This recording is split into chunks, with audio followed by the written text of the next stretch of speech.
Single-use plastic bans are transforming packaging across Asia, with Hong Kong recently launching the first phase of its ban and stricter policies planned for 2025. Here to discuss how this is impacting the QSR industry is Jeremy Yeo from Biopak. Jeremy, in your opinion, how are plastic bans impacting food packaging in Asia? So single-use plastic bans across Asia are having a significant impact on food packaging and service industry, driving shifts in materials, supply chains, and customer expectations. So with bans on plastic straws, cutlery, bags, and containers in countries like India, China, Taiwan, and the Philippines, food businesses are actually turning to compostable, biodegradable, and recyclable alternatives. Materials like bagasse, PLA, bamboo, and paper-based packagings are actually gaining a lot of traction.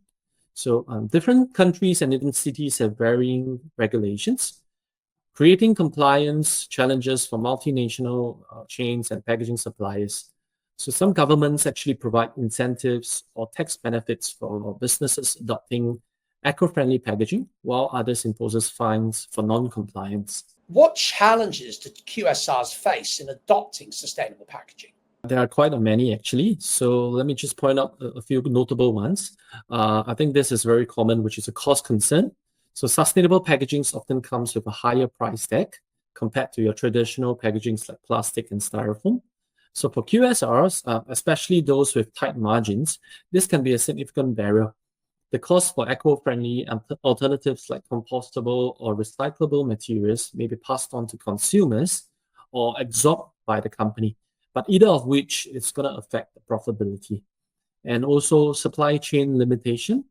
Sourcing sustainable packaging materials can be difficult due to the limited availability, especially for certain types of materials that meet both environmental and performance standards.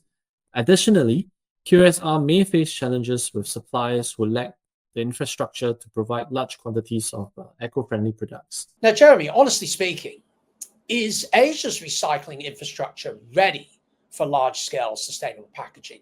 Well, in my opinion, I don't think we are fully ready yet for large-scale adoption of sustainable packagings. And there are a few factors contributing to these challenges. Notably, it's also the inconsistent recycling systems. So because we all know that across Asia, recycling systems are highly fragmented. So with different countries having their own rules and regulations about what can or cannot be recycled, while countries like Japan, South Korea, Taiwan are relatively more advanced in their recycling systems, many other countries in the regions are still developing their infrastructure. So in some areas, even basic recycling facilities are lacking. And another important and notable point is the limited public awareness. So in many parts of Asia, public awareness about recycling and waste management is still limited. Without strong educational programs, people may not properly sort their waste, making it harder to process materials effectively. What can we do in order to be fully ready? I think more awareness, more education on that part. And also, Asia recycling infrastructure is generally not ready for large scale yet. So I would think that public awareness will play a very, very big part in that. Like as I mentioned, people need to know how to do a basic recycling. For example, PET bottles after consuming, if they were to put into the recycling bin, most of the time it will not be recycled. Why so? Because of contamination.